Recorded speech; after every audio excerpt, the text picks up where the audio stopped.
Ruoyu Wang from Yale, who speaks about scattering for the Dirichlet-to-Neumann map on singular domains.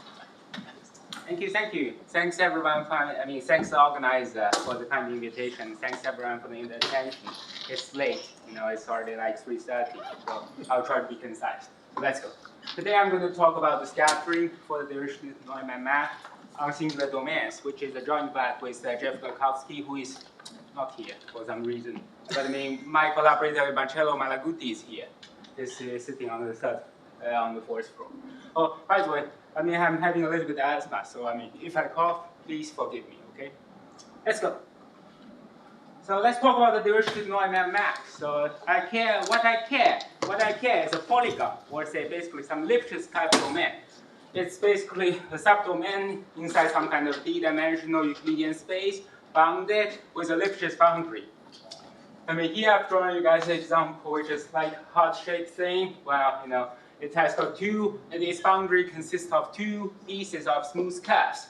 And it has got two Lipschitz singularities, one at x1 and x2. So I'm going to consider some kind of boundary Dirichlet data for psi, which this thing lives on the boundary, lives on the side on the boundary of the hat, and I'm going to do a harmonic extension into the interior, and then take to the boundary Neumann derivative at the boundary. I call this map. I send psi to the Neumann derivative of u to the boundary. I call this map Dirichlet-to-Neumann map. I think I'm supposed to tell you something about how it matters physically and why do we care about this often. So example I'm going to use is going to be from electrostatics. My domain P is some kind of crystal, is some kind of conductor with some singularity over the boundary. Imagine some kind of crystal, like 3D crystal, those kind of polyhedron-shaped crystal. Here I'm showing you guys 2D, but imagine a conductor in nature. And my psi, which is some kind of Dirichlet data which lives on the boundary. The physical meaning of such psi is the measurement of some kind of electric voltage I put on the boundary of this kind of conductor. And then this kind of the boundary electric voltage will induce electric field inside the conductor. I call this electric U, this field U. This is a potential. This is a potential U, and U is a harmonic extension, unique harmonic extension of such a data into the interior.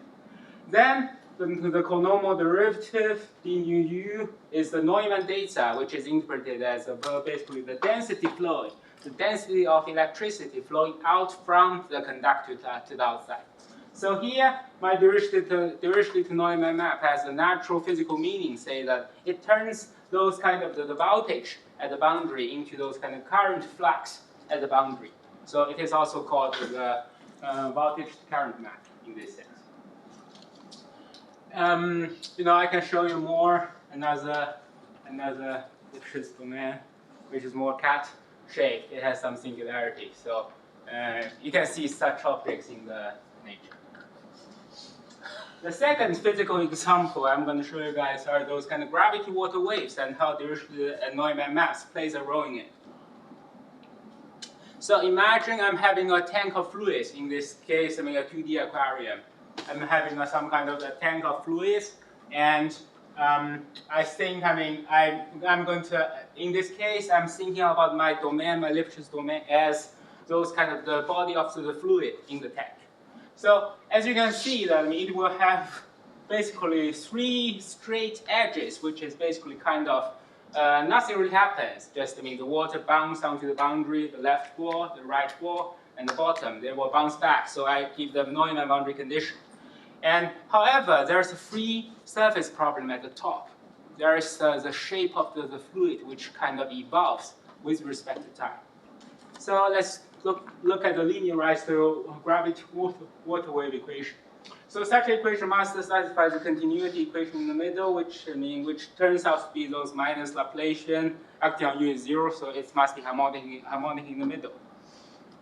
On the 3 Neumann walls, Neumann boundaries, it's Neumann boundary condition, nothing that much interesting. However,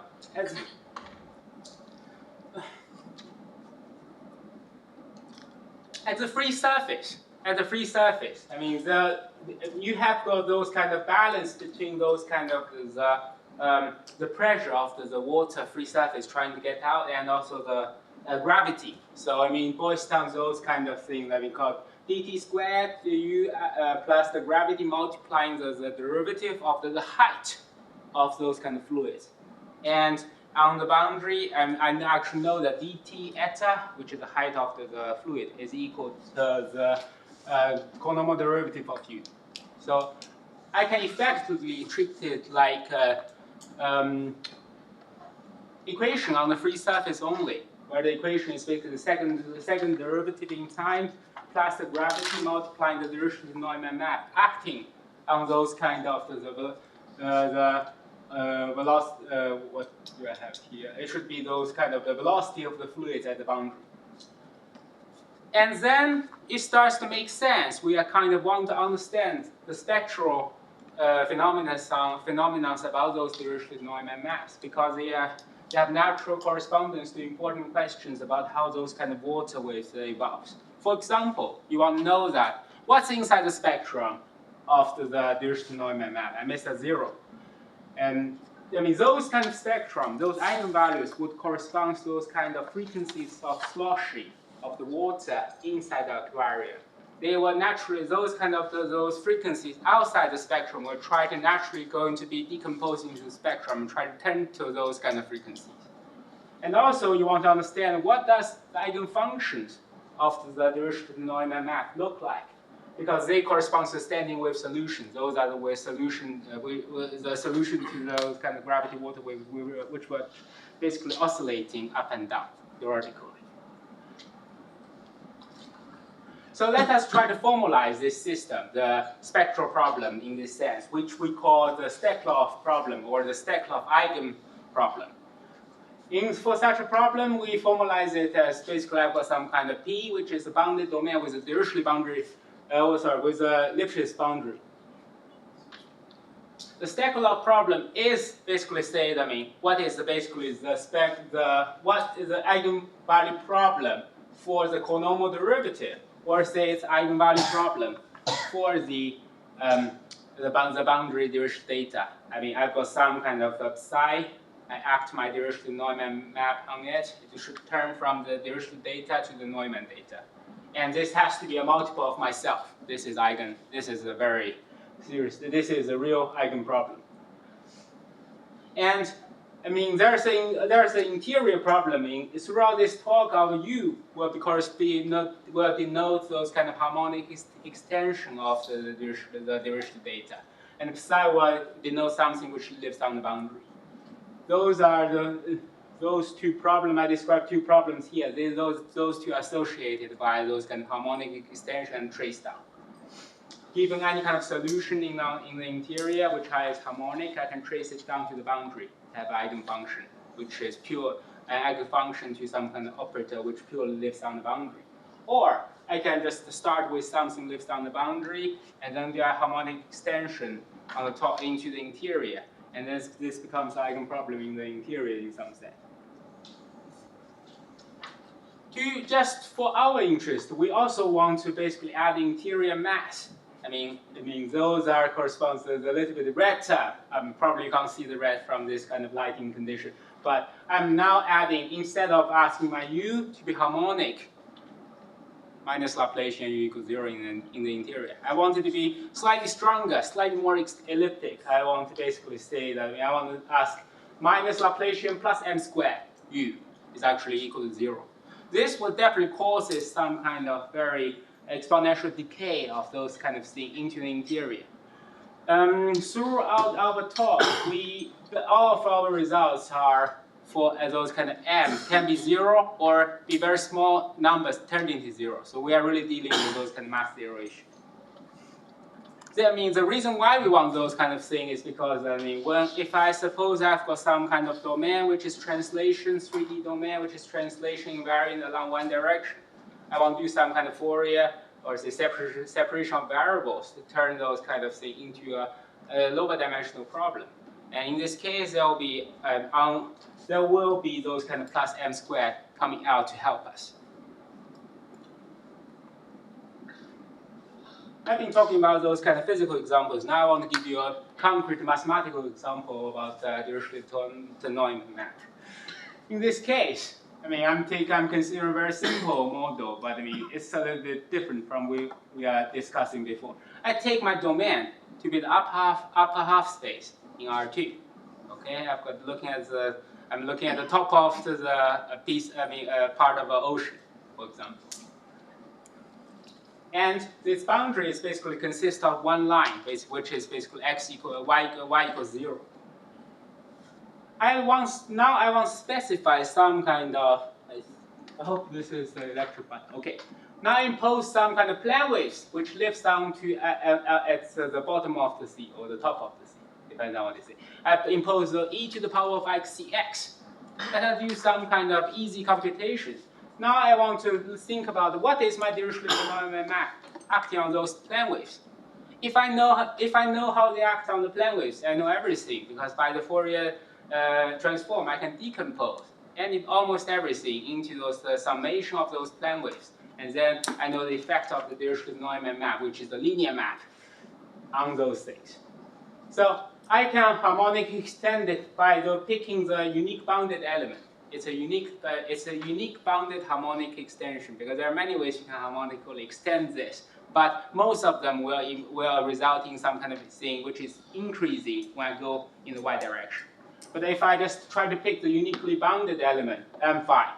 In this case, I have to either complexify my x into x plus iy or x minus iy, depending on what is the correct. I want something decayed. So in the end, my harmonic extension will have to be e to the power of minus I mod c y, multiplying e to the power of x. And now I can take the Neumann derivative. In this case, it's fairly simple. It's minus d by dy. I took the derivative. I realized that my Dirichlet-to-Neumann map should stand plane wave to itself multiplying some mod c. If you just do the computation, just like 10 more seconds, you realize it also sends sine to sine and cosine to cosine. So who am I? I must be something related to Laplacian, because I said Laplacian's eigenfunctions back to myself. So in this case, it's not exactly a differentiation, but the mod D operator, which is known as the square root of Laplacian. You can define it in multiple ways. Here I defined it for you. It's basically a Fourier multiplier in this case. It's basically, I first do the Fourier transform. I multiply it by the square root of c squared, which is a slightly singular object, but I can do that. And then Fourier transform things back. And alternatively, you can look at those kind of spectral resolution of the minus Laplacian, and then basically, I can define those kind of, I'm just multiplying each frequency by the mod of c. Okay? This is when the mass is equal to 0, because I told you guys I also want to look at all the m small case. In this case, I also put those kind of symbols down for you. It's the square root of minus Laplacian plus m squared, also obtainable from the functional calculus. There's something I should worry before, because this is not a bounded domain. The introduction I gave you is in bounded domain. In bounded domains, things are slightly nicer. But in this case, in the Rn case, my Dirichlet-to-Neumann map is not a pseudo-differential operator, because that mod D is not a very nice Fourier multiplier. It multiplies everything by mod C, but it's not a smooth thing C. Therefore, it could only map it's singular at c equals 0. So mod C will basically, it cannot really eat anything which is quite too singular at c equals 0. Or too smooth, it won't get you a good mapping properties. It's not really a bounded operator for any kind of regularity of the in C better than 1. This operator, the symbol of this operator is in general true on infinite domain product domains. So in general, you can do that. When the boundary of those kind of domains is compact, you can really get it as the square root of the Laplacian, which is the pseudo-differential operator, if the boundary is compact. So I hope that everyone is having enough fun with those kind of tiny examples. Now let us go to the non-product case. now we are really thinking about those kinds of Dirichlet-to-Neumann map when my which is not really the boundary is not like a product of manifold. Okay, so now now the picture you should be thinking is probably more like the heart shape, or say the cat shape. Depends on which one you prefer. For general boundary, let's start with the smooth domains. Okay, smooth domains, still not singularity. So think about the disk. Think about the disk. It's not probably a product thing. Nevertheless, the Dirichlet-to-Neumann map, as long as my boundary of the same boundary of the domain is compact, I can, it's a solo differential operator, and I know its principal symbol. Its principal symbol is going to be the Xi. It's Xi measured in those kind of the induced metric of my embedding of the boundary of the omega into the total domain omega. If I know that my it's a solo differential operator, I've got some kind of natural results if I care about those kind of the spectral asymptotics. So first there it should be a K, but I can count all those kind of I can have a Wey's law, right? Basically, I should know that the number of eigenvalues lying beneath below a threshold should grow around either asymptotically, like the volume of the thing, to the correct dimension. And when the dimension of my domain is 2, which means the boundary is one-dimensional object, you expect to do better, right? There aren't so many one-dimensional manifolds as my boundary. Say in my domain, sorry, it's not M, it's omega. So my domain is simply connected, so boundary, its boundary should be, the boundary doesn't have a further boundary, so it has to be, kind of, diffeomorphic to S1. In this case, you can actually, you know what exactly those kind of eigenfunctions are. They are exactly 2 pi k divided, parameterized by the arc length, and you have a multiplicity 2 of them.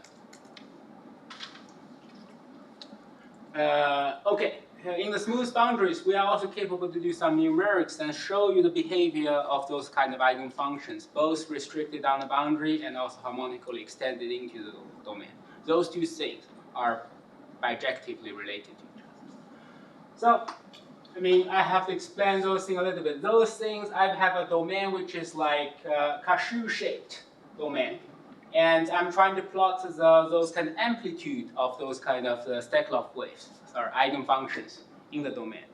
And those pictures on the left have the smaller frequencies, smaller eigenvalues. Those kind of pictures on the right are fast oscillating objects. And we can see that things are oscillating a bit slowly on the boundary, and then they decay very fast into the interior, which makes sense. And when the frequency goes up higher and higher, it's oscillating near the boundary and decays into the interior. The picture on the bottoms are those kind of the more like zonal domain. They denote the sign of the function. Okay, so it's plus or minus of the eigenfunction. I know that those kind of Steklov eigenfunctions should look like some oscillating things over the boundary, and they decay rapidly into the domain. Those things follows from Agnon type estimate. They decay exponentially in the distance as I go into the domain.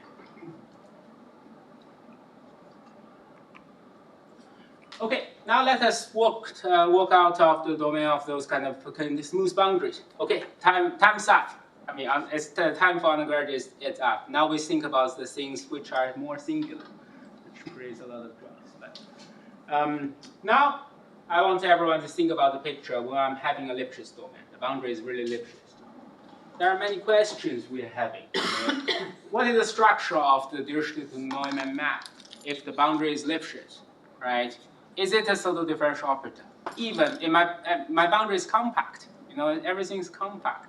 If I do the Dirichlet-to-Neumann map onto it, can I still see it as a pseudo differential operator, or Fourier multiplier? Or if I have to make the compromise, if along the part where my domain is smooth, can I still see it as a pseudo differential operator? Only there, only where things are smooth. there has been some earlier spectral asymptotic results to show improving the big O, the big O arrow into a small O arrow. This is due to Legacy, Kapugin, Todorovic, and Rosenblatt. Okay, do my eigenfunctions look like oscillating things over the boundary? We do not know a lot. We do not know a lot. I'll try to, inexhaustively pick up some kind of recent results for you guys. When dimension is 2, there's a work of Levitin, Panofsky, Leonid, Petrovich, and Dirichlet in 2022. This will be the work we discuss the most in dimension 2, and also in dimension 3. There's a cuboid result, and in the case of product geometries, okay, there's some kind of more recent manuscript. We'll discuss mostly about in dimension 2, but what do I want to show you guys? Okay, we have numerical simulations to get you guys the correct heuristics. So those things are depicts of the eigenfunctions over those kind of more singular domains. In this picture on the left, you still see oscillation type behaviors over the boundary. But apparently the oscillation pattern on this kind of part of the boundary is different from the oscillation pattern here. So it's more clear if you go to this picture. There's almost no oscillation here, but there's some oscillation here and here. It is because those two angles are 90 degrees. So when those kind of eigenfunction oscillates towards this corner, all of them are reflected back. This corresponds to those kind of scattering patterns when you deal with when the waves interact with the singularities. On the bigger picture side, as frequency gets larger and larger, you still expect the same type things. Things should all be oscillating near the boundary, and it should decay when I go off the boundary into the interior. Okay. So let us try to do the correct problem setup in dimension 2. Dimension 2 for the Steklov problem will be our focus today. In this case, I'm giving you guys some kind of crystal which has got 4 vertices. Okay, one on the top, left, down, and right. Okay, there are 4 singularities. I assume my Lipschitz domain only contains J number of vertices. So it's not that crazily Lipschitz right now, okay? The really Lipschitz things can be pretty bad. But right now, most things are still structured, and I do know those kind of angles. I know the angle of the domain here, and here, and here, and here. I also know the lenses here, okay? I know the lenses.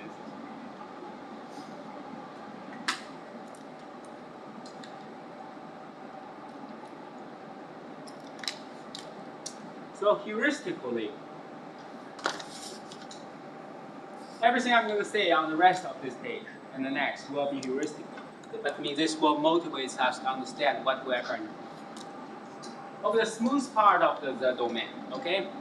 The smooth part, I would still expect my Dirichlet-to-Neumann map, for example, I'm nearing this kind of smooth part of the domain. I should still look like a mod D operator. I should still look like a reasonable solo differential operator to some extent, or for a multiplier. Then, if I look at those kind of eigenfunctions, here, then my eigenproblem, because I know that I'm thinking about those kind of the eigen problem for the Dirichlet-to-Neumann, right? But if over this piece, my Dirichlet-to-Neumann map looks like mod D, then I'm dealing with the eigenfunction of mod D at some positive frequency. Assume I can Fourier transform heuristically, or when you are a microlocal analyst, you can Fourier transform in some sense. Suppose I can Fourier transform. When I'm dealing with those kind of models, I actually know that my solution must look like Dirac deltas for a positive sigma and negative sigma frequency. Okay? So I should expect the eigenfunction has 2 frequencies, one to the positive sigma, another to the negative sigma. one moving to the right, one moving to the left. The positive frequency will try to go to the right, and the negative frequency will try to go to the left. When those kind of modes, when they hit the corner, okay, they scatter, which means some of them transmit, go to the next edge. Some of them are reflected back to the original. So let's look at this thing. I have some kind of modes which is oscillating toward the right-hand side. When they hit those corners, it's a real singularity. Some of the things will move to the next edge through this corner, but only part of it. And some of the things will be bouncing back into my original wedge. Let's summarize the physics we have been observing so far. I have things, on the edges, I have something moving to the right, something moving to the left. When they hit the corner, something goes through the next edge, something are reflected back. So can we try to treat it like some kind of system, a two-point system? So, two-particle system. Some of them are moving to the right, some of them are moving to the left. This is related to those kind of ideas of quantum graphs. So I take my Lipschitz domain. I pick out those vertices and edges, and now I'm putting everything back on a graph. I want G, in this case, be a weighted graph. I forget about the geometry at the smooth point. I treat it like a weighted graph with vertices with exactly the same amount of vertices and edges of the same length. On those kind of graphs, on those kind of quantum graphs, I consider the two-point Dirac, those kind of two-state Dirac equations, which is basically say that on the positive frequencies, my things should move to the right. On the negative frequencies, my modes should move to the left. Those things model those kind of physics on the smooth part of the edges. But still, this is not enough because we need something to capture those kind of scattering relations at those kind of vertices. This is encoding to the idea of the scattering vertices, scattering matrices. At those kind of vertices, I'm saying that the positive frequency, the incoming positive frequency, and here those kind of the incoming frequencies are related to the outgoing amplitude. They are related by the scattering matrix. It's a matrix in 2D, and it's those kind of it's basically operator. It's a linear operator in high dimensions.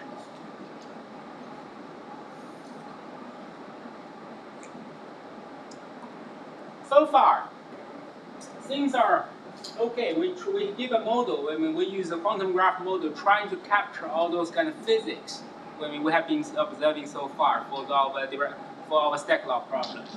And you would hope, those two systems will share the same set of spectra.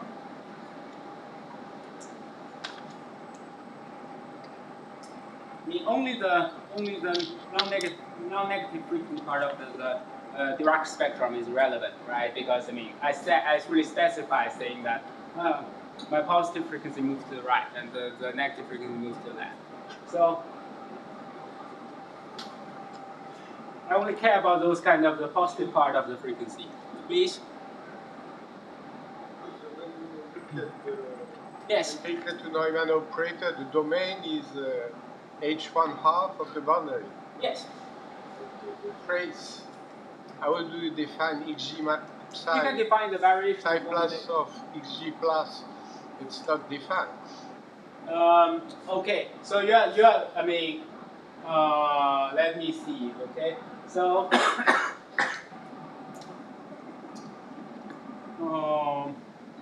you are seeing the eigenfunctions. They have slightly more improved regularity. It's not enough to say that this restriction. I understand the question. Let me see. The eigenfunctions are a priori having h-half regularities near those kind of things. Okay, if I want, h-half is not enough, but actually have something slightly better. because I mean I'm solving those kind of the Dirichlet-to-Neumann map minus omega. It's eigenfunction for Dirichlet-to-Neumann map. They actually secretly have got h1 minus 0 regularities. This is the maximum regularity you can push by the elliptic regularity because my right hand side 0 is quite good. So I can actually reinforce the boundary regularity of the boundary datum to h1 minus 0. I think that's the best I can do. In this case, I actually have the continuity of the trace. This is hidden on the thing. We can discuss more about those kind of things. The spectrum of the Dirac system at 0 is the 0 of multiplicity 2. You know it is like some two constant and constant. Okay? So I mean I'm not too worried about 0 frequency. So you would expect those two things have very similar spectra. Let's service the earlier d equals 2 result, which verifies this. Okay, this is true. So this is due to Levitin, Panofsky, Platorovich, and Scher in 2022. It says that given me some kind of such a Lipschitz domain with exactly those kind of j numbers of corners, and assume neither of those angles exceeds angle pi, so it must be containing a plane. Assume that all angles are beyond the pi, okay? Then all the spectrum, okay? Here is the spectrum of my Dirichlet-to-Neumann map. Here is the spectrum of the Dirac system, is a quantum graph. I mean, you compare them each pair by pair. Each pair are close to each other. As the frequency goes up higher and higher, you are even more and more close.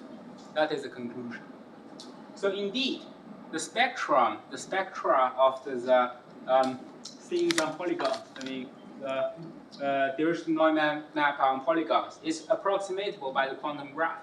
Quantum graph is a local thing. If you look at it, it's propagation by dt, a diagonal minus dt. Those things, you can actually model them. You can numerically simulate. For the Dirichlet-to-Neumann map, it's hard, right? So, I mean, you can actually study those kind. You can just look at the quantum graph. It's very easy to compute, actually. Because, especially on polygons, I must look at some kind of oscillating plane waves, right? I'm a thing to the d by dx. I'm eigenfunction to d by dx. And actually can specify those kind of scattering matrices that relates those kind of the edge communication, those kind of vertex communication, which is like this cosine of pi squared over 2 alpha. Notably, when alpha is equal to pi, equal to pi over 2, and you have 4 reflection and no transmission. This formula doesn't really, I mean, right now doesn't really work for alpha equals pi. But when alpha is equal to pi, I'm really dealing with a flat wave. I'm only remarking on the scattering matrix. This scattering matrix will read like 1, and that is basically 1, 0, 0, 1, so it's 4 transmission and no reflection. Okay? The theorem so far doesn't tell you that. The approach was based on a spectral function approach and very smart comparison of those kind of the spectrum by triangulating the domain into those kind of the pieces, which with those kind of what you call as Steklov-Dirichlet, Steklov-Neumann decomposition, and then compare it piece by piece, which is very classical and smart method. However, this leaves a real question. There's an angle restraint where say that angle has to be less than pi. It's somewhat kind of annoying a little bit, right? If you think about it now, what's wrong with angle pi? Angle pi is a smooth case. I should have 4 transmission. And however, this thing is really glued into those kind of the formulas in the paper. I mean, you actually do have the constraint saying that pi over the angle alpha j minus 1 has to be greater than 0, such that there's a spectral approximation formula works. Suppose I'm saying the alpha equals pi, then this exponent I'm getting here is really 0, and there's no convergence when my frequency goes higher and higher. So is this kind of constraint real? Right? That motivates us to look at the problem. So I'm going to talk about those kind of the main results of our project. So I mean, this is an upcoming manuscript. The first result is that we can fully identify the Steklov spectrum on curvilinear polygon. Without those kind of angle pi constraint, we can basically, now the angles has to be greater than 0, but all it has to do is be less than 2 pi. I mean, this is also this kind of spectral approximation formula. This kind of spectral approximation at high frequency works because pi over the angle now only needs to be greater than a half. When alpha is equal to exactly 2 pi, this formula reaches the maximal lifespan. And this doesn't work anymore. But that corresponds to a kind of slit situation. As long as I'm dealing with some kind of curvilinear polygon with all the angles, which is in between 0 and 2 pi, then the spectrum of the D2M map and the spectrum of the Dirac quantum graph system can be identified one by one. And the scattering matrix is the same. The second result, it's a remark about those kind of eigenfunction behavior. Okay? So it's the same setting. I've got some kind of curvilinear polygon with j vertices.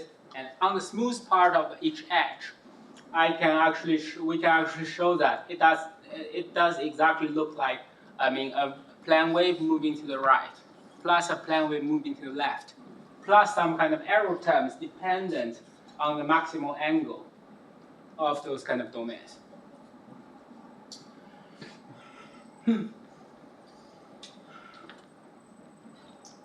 So let's talk about those kind of results. And this is the first half. Any questions so far, by the way? If there's any, just let me know, okay? Let's revisit the numerical simulations.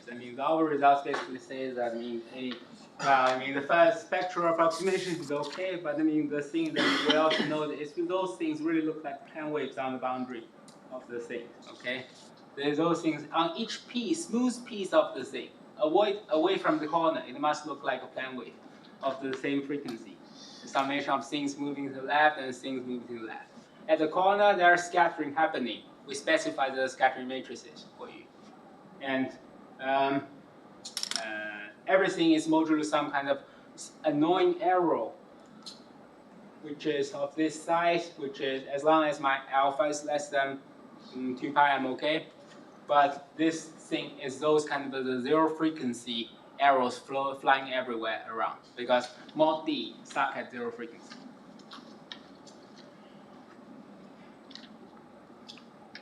So let's talk about our approach. Our approach is slightly different from the special function approach, because I'm not good at special functions. Those are very hard subjects, right?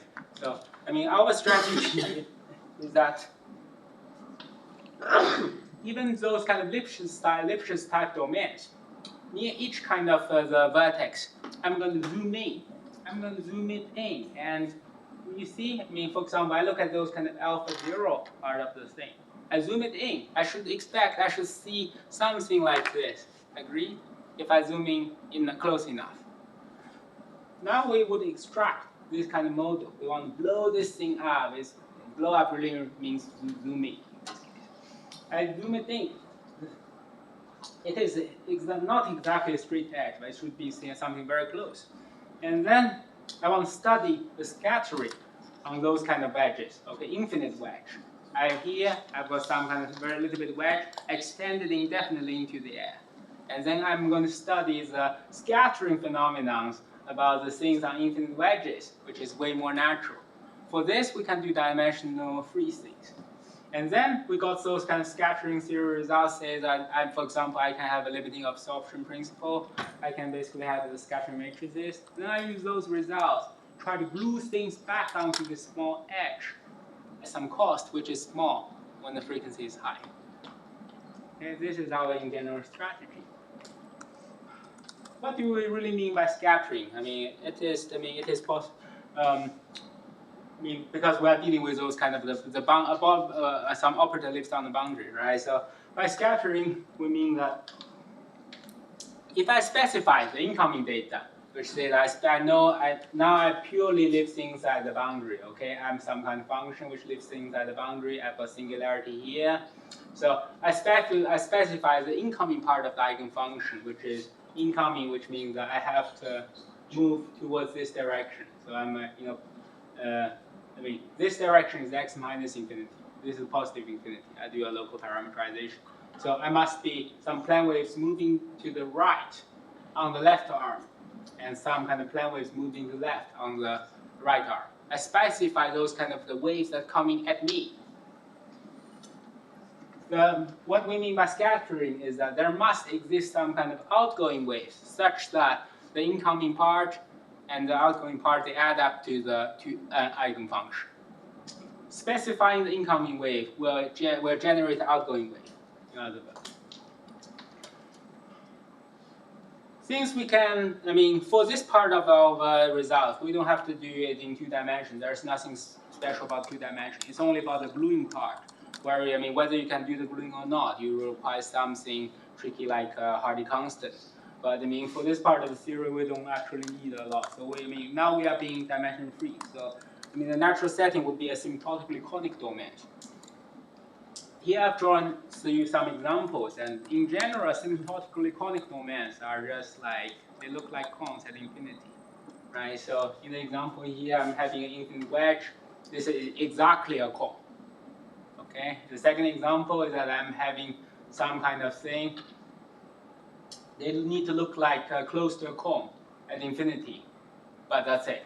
But here I can have some Lipschitz type singularities. We can even have those kind of, we don't have to have upper bound about those kind of the number of singularities. So I can really deal with some kind of Lipschitz perturbation here, okay, arbitrarily, no structure. In dimension 3, I'm thinking about those kind of the thing like ice cream cone, I take a cone, like this, a 3-dimensional. The third part of our result is about the scattering. It's a limiting absorption principle about those kind of asymptotically conic domains. I'm given a d-dimensional asymptotically conic domain with Lipschitz part of the boundary being just bounded. Why? Because the bounded things don't go to infinity. They don't touch infinity. We are studying a scattering theory phenomenon. Only the decay at infinity kind of matters to us. So as long as the back points don't touch the boundary, we hope it's okay.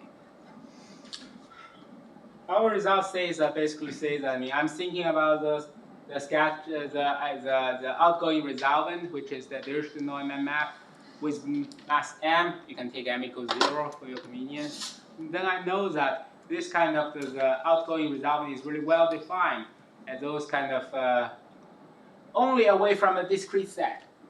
And in some kind of special situation, like when the dimension d is equal to 2, when my omega has the piecewise smooth boundary, or say when the dimension is higher and my omega is scaling invariant, I can actually know that there only exists basically finitely many point spectra. That is our result. You can do scattering, and basically those kind of the point spectrum must be a discrete set, no matter what happens. Even if it's infinity, it must be a discrete and countable thing. In those kind of green regions, away from those kind of point spectrum, I actually know that the outgoing resolvent and incoming resolvent exist, and there's a limiting absorption principle. They're bounded things from L2 compactly supported things to L2 log, just like the standard limiting absorption principle. The physical importance of those kind of outgoing resolvent is that they are kind of they turn things to the outgoing solutions. So if I feed some kind of the leftovers of the incoming waves, I feed it to the map. This thing will generate me a canceling outgoing wave, for example. The fourth result, is a plane wave expansion. Basically, this is a dimension free again. So I'm taking a d-dimensional asymptotically conic thing, and then with the Lipschitz part of the boundary bounded. Then at infinity, at infinity, I know that my generalized eigenfunction or whatever must look like the sum of two plane waves. I mean, here I only did the case with one order better decay, but you can basically repeat this process and go on. There are no obstacles from you doing that. The key thing you want to know that here is that you actually have a scattering matrix basically saying that if I specify the incoming data, then there's a uniquely determined modulo those kind of real point point spectrum eigenfunction, such that the incoming data is sent to the outgoing data. It's uniquely determined modulo point spectrum.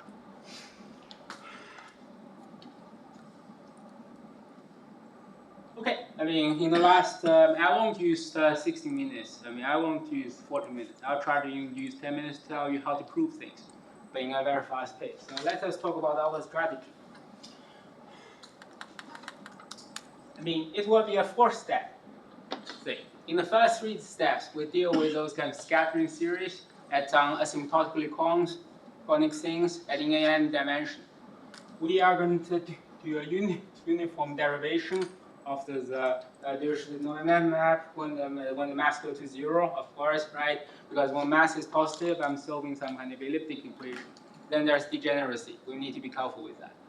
And then we basically represent. We do a microlocal representation of the Dirichlet-to-Neumann map, which would be useful in many of the other studies. And then in the last step, we use the standard microlocal tools like radial point thing. And the part 2 the step 4 would be going back to the polygons. So this is in general the strategy. Now let us describe the strategy. The first step is that we want to show a zero mass limit of the Dirichlet-to-Neumann map. So in the sense that I want to say that the zero mass is a limit of the positive mass when the mass goes to 0, right? This is bad.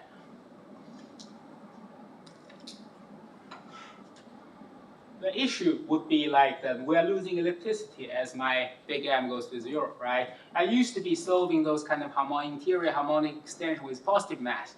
As you can see, this is the elliptic system, right? I do the bilinear form. This thing looks like gradient u squared plus m squared u squared. Suddenly my M goes to 0. And I have to find a way to restore the lost L2 mass. How do you restore the L2 mass from the gradient U? You use Poincaré or Hardy inequality, right? Therefore, we have to build that step into our spaces. So we are going to set up some spaces, which basically we call them XML spaces. Those things record those kind of delicate, balance between the distance to the boundary and, in general, the decay. Okay, for example, x00 space are those things which basically d-1 u using L2 and gradient u using L2. Those are exactly spaces you do Hardy inequality on it and get no trouble. We also have got XML dot, which is basically trace-free component of those. And there is an interesting Hardy type constant which may this is basically the best. This is the best constant you can do the Hardy inequality. Okay, when the domain is compact, this is slightly different from the general Hardy thing because my d is regularized weight. So when the domain is convex, okay, when the domain is convex, my Hardy constant is exactly equal to 1/2. And when my domain is bounded, okay, it's also is that true? It's also 1/2. It's only because my Hardy constant only cares, it doesn't care about those kind of things near the boundary because I put a regularized distance there. It only cares about the space at infinity when I extend the domain. If the infinity is very large, the interior is very large, I would expect very small Hardy constant. Why those things are important? Those things are important is because those things naturally kick in when I look at those kind of boundedness of the Dirichlet-to-Neumann map. We can actually show that my Dirichlet-to-Neumann map is only bounded from h half L. Half represent regularity, L represent decay. It extends h half L to h minus half L. Only when my L, modulus of L, is bounded by 2 copies of Hardy constant. This is in general sharp because mod D can only attain one decay. And in the case of the R, my Hardy constant is a half, so I can attain basically 2 Hardy, which is two copies of the half, which is fair. Those things kicks in when you do those kind of the gauge transform, when you use it to basically prove those boundedness. Those Hardy constant does kick in, and it's a domain dependent thing. Then I can actually show that if for those kind of things, for those kind of ranges of the decays, I can actually show my Dirichlet-to-Neumann map with mass m is uniformly bounded between those spaces. As long as my m, you give a cap, my m is between 0 and 1, for example. Then I can show that uniformly bounded. Then I can define this limit.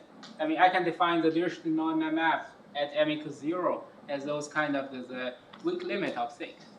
Okay? This definition makes sense.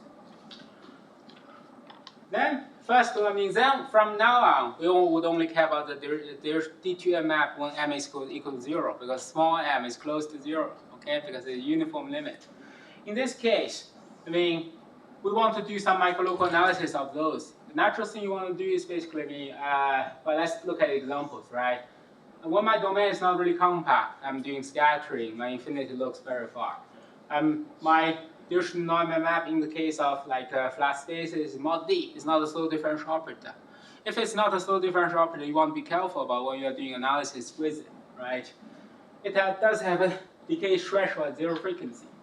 So we want to basically find a way to decompose my Dirichlet-to-Neumann map into some kind of pseudo differential operator in some nice space, plus a good acceptable error. Right? This is, the correct philosophy for us. So we are using those, those kind of second microlocal calculus we do with a blow up at 0 frequency. Again, why? Right? You should never use the second microlocal calculus without a good reason. The reason is that there is basically decay threshold at 0 frequency we want to avoid. This kind of calculus is basically saying that I've got symbolic behavior such that my defining function uses c and x angular bracket to some delta between 0 and 1 to the multiplying c to the power of k. For those things, it has some symbolic behavior. Say that every time I differentiate in x, I got 1 x decay. Every time I differentiate in c, now I lose nothing when the frequency is not 0. But at 0, I do lose frequency. I do lose some decay to the power of like delta x decay. It characterizes those kind of phenomena. 0 frequency issue, exactly. Away from 0 frequency, everything's so nice. Mod D is a fantastic operator away from 0 frequency. It's only at 0 frequency you start to lose things, and there's 1 delta class. And when the boundary is all smooth, I can have some kind of Dirichlet-to-Neumann map. I can decompose it using some modal operator A. This A is the representation of mod D in our calculus. This thing you can have it simple x to the power of minus delta multiplying the angular bracket of x to the power of delta c. It's a representation. And we need to find some good use of this representation. So far everything's smooth. Okay. Now let us deal with the case when things are not smooth, and I will tell you how we address this. When the boundary has some part, when the boundary of the domain has some kind of part which is Lipschitz, at least you would expect away from the Lipschitz part, on the part where everything is smooth, there's something nice. I can describe it with microlocal calculus. This is true with those kind of the change of domain formula. So here's what we do. First, we specify some kind of cutoff function localizes the smooth part of the domain. And then I can extend this part of the boundary into a smooth domain. And then I can compare those kind of original Dirichlet-to-Neumann map on the singular domain and the smoothed out domain. So means Dirichlet-to-Neumann map. This is honest. This is honest change of basis.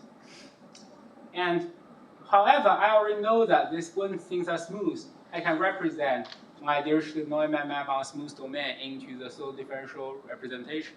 So in the end, I can get solo differential representation plus a remainder term. And we'll talk about the remainder term soon. When near the part where things are Lipschitz, I do the same. I first define the localizer Lipschitz part of things. Then I extend those kind of the Lipschitz part of the boundary into a Lipschitz domain, bounded Lipschitz domain. Bounded things don't touch infinity. Those things have infinite decay as I want. In this case, I can treat everything as a Lipschitz, as an arrow. Using the standard Lipschitz theory, elliptic theory inside my bounded Lipschitz domain. I can do this. Then I pick up those kind of structure from the smooth part and threw everything into the arrow term. Those arrows are not great. Those arrow has 3 pieces. The arrow has the piece which lives on the Lipschitz part, and some zero frequency things. This is slightly better, but it contains all those kind of non-local gadget of things. Together, bring everything together, I can just have the decomposition. Say that my Dirichlet-to-Neumann map everywhere will be decomposed to 2 solo differential part on the left arm and right arm when dimension is 2. And when it's high dimension, you can do it finitely many arms. You can do that. And plus arrow. The arrow does what you think it does. The arrows affecting those kind of smooth part is basically they are smoothing away from zero frequencies. And near zero frequencies, they have got some threshold caps characterized by the Hardy constant, which is in general okay with so far part of our analysis. Then the story is finished for the first part of the thing. By now, since we have a solo differential operator representation, I can do microlocal analysis. I can do a standard tool to this kind of cutoff, A cutoff. A is a solo differential operator. It's a nice solo differential operator. I discern the structure, and I can get the limiting absorption principle. I'll explain this picture, and that should be the end of it. So this is the phase plane protree. I can get the free estimate, the radial sources, those 2 red dots. Okay, those are source. Sources are where things try to escape, so they don't attain a lot of things. I can get free estimate those two red dots. Those things follow the characteristic flow, should try to propagate to the radial sink. At this dot, I can get free estimate, they propagate. I can get free estimate along the thing away from the gray region. The gray region is where my domain is Lipschitz. There's nothing really you can do about it, but the nice thing is it's compact. Therefore, everything here will have got infinite decay. Something gets hit here, then tunnels through the air to another part using standard elliptic estimate. And on those kind of negative frequencies, you can do the same. You can estimate all the characteristics there. Near the elliptic set, well, it's okay. You just do standard elliptic theory or the elliptic theory model to this kind of phenomena. So you can estimate everything in one go. You get the limiting absorption principle. And once you got the limiting absorption principle, then you can discern those kind of Lagrangian structure of the outgoing resolvent. It means those things, what the outgoing resolvent is getting me are those kind of plane waves. And then you can have the scattering theory part of down. And I guess this is a good point to stop. And thank you very much for your kind attention.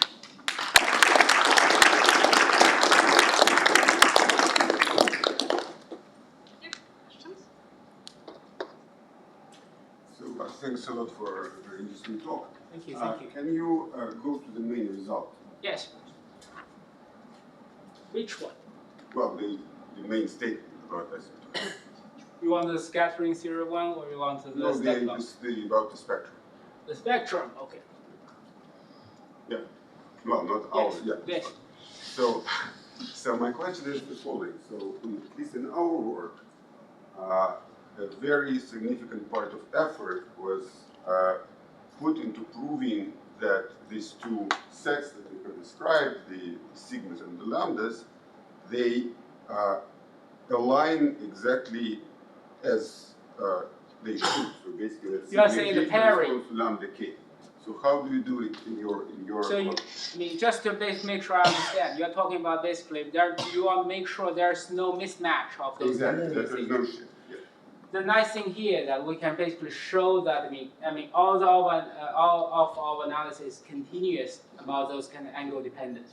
So I can basically show, the thing is that, I can show there are no eigenvalues, basically, when I change the domain, the angle by a little bit.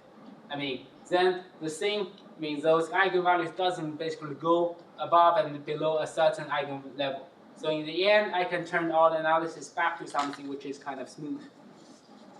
So are you using the fact that for angles less than pi there is no mismatch, or how exactly you prove it, say, for an angle greater than pi?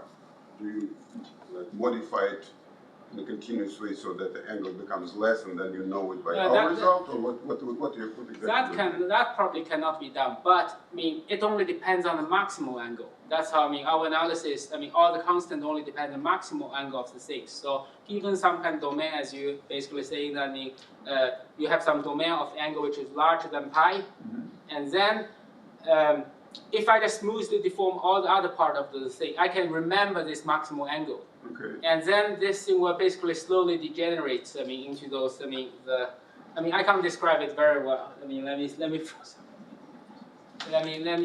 think about it. How to describe it? It's about those kind of uniformity. Because basically our analysis can only remember this maximal angle. Then I can do all those kind of things by smoothly changing things to in some. Sorry, we can discuss. No, we can discuss later. Okay, thank you. It's a very nice question, because this also bothers us a lot. It's just unfortunately I can't describe it. No problem. Thanks.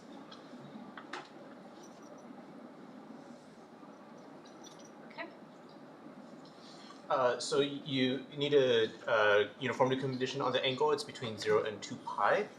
So I'm curious, do you have a guess on what happens if you have angles that are basically 0 or 2 pi? Say you have some kind of algebraic cusp structure.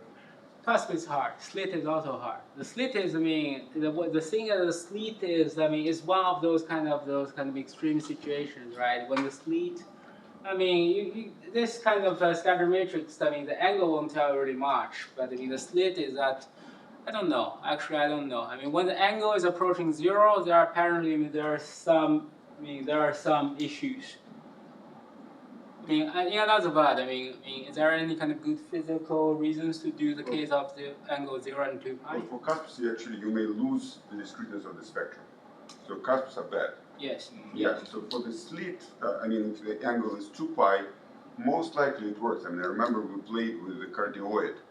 So for cardioid, everything seems to be fine. Yeah. But angle 0 is bad. Angle 0 is pretty bad. You can already see it from this kind of, with those kind of when alpha goes to 0. It's a division, right? It's nice to have specialists in the audience. Thank you.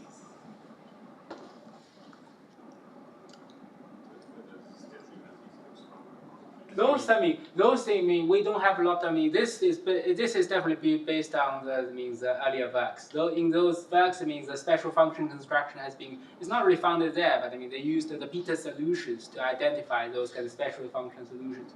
Without those approaches, we cannot say exactly what they are. We will know the existence of the scattering matrix. These special functions, they are exact solutions for pure code. Those are series solutions, and they are pretty good. Series solutions. This is done by Peters in the 50s. I think it originates in the study of the water waves, right?